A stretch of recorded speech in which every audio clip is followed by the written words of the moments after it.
عن جابر رضی اللہ تعالیٰ عنہ قال بصر عینی وسمع اذنی رسول اللہ صلی اللہ علیہ وسلم بالجیران وفی صوب بلال فدۃ ورسول اللہ صلی اللہ علیہ وسلم یقبضها للناس یعطیہم فقال رجل اعدل یا محمد فقال رسول اللہ صلی اللہ علیہ وسلم ویلک ومن یعدل اذا لم اکن عادل فقال له عمر بن الخطاب یا رسول اللہ صلی اللہ علیہ وسلم دعنی ان اقتل هذا المنافق الخبیث فقال رسول اللہ صلی اللہ علیہ وسلم معاذ اللہ ان يتحدث الناس وان اقتل صحابی دعه ان هذا واصحابه يقرؤون القرآن لا يجاوز تراقيهم جیرانہ کا مقام ہے، جابر راوی ہے، حضور پر نور کو آنکھوں سے دیکھ رہے ہیں، یہ سارا ماجرا جابر بن عبداللہ اپنی آنکھوں سے دیکھ رہے ہیں۔ فرماتے ہیں نبی پاک آگے آگے چل رہے ہیں، پیچھے پیچھے بلال چل رہے ہیں،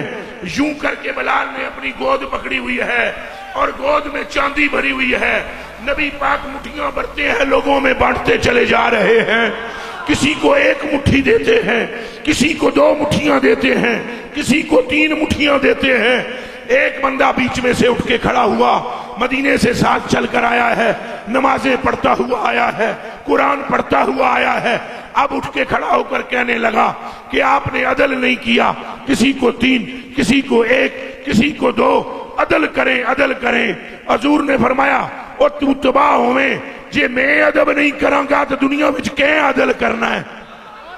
حضور نے فرمایا میں تو ہی عدل کرنے والا ہوں۔ اتنا جملہ جب عمر فاروق نے سنا، عرض کی میرے ماں باپ قربان ہوں، مجھے دے اجازت میں اپنی تلوار کو اس کے خون سے رنگین کروں، اس منافق خبیث کی گردن کو کاٹ کے پھینک دوں۔ حضور نے فرمایا میں خدا کی پناہ چاہتا ہوں، لوگ یہ سمجھتے ہیں میرا صحابی ہے لیکن یہ بے غیرت منافق ہے۔ پھر حضور نے فرمایا چھوڑ اسے، یہ اور اس کے اور تیرے یار ہوں گے جو قیامت تک آئیں گے، قرآن بہت پڑھیں گے پر قرآن یہاں سے نیچے نہیں اترے گا، قرآن پڑھیں گے، لوگ ان سے قرآن سنیں گے پر اس کا مطلب کہ تلاوت قرآن سے بھی نہیں پتا چلے گا مومن کون ہے اور منافق کون ہے، مسجد سے بھی نہیں پتا چلے گا مومن کون ہے منافق کون ہے، ارے نماز سے بھی نہیں پتا چلے گا مومن کون ہے اور منافق کون ہے، روزے سے بھی نہیں پتا چلے گا مومن کون ہے اور منافق کون ہے۔ حرم میں چلے جاؤ، کعبۃ اللہ میں چلے جاؤ،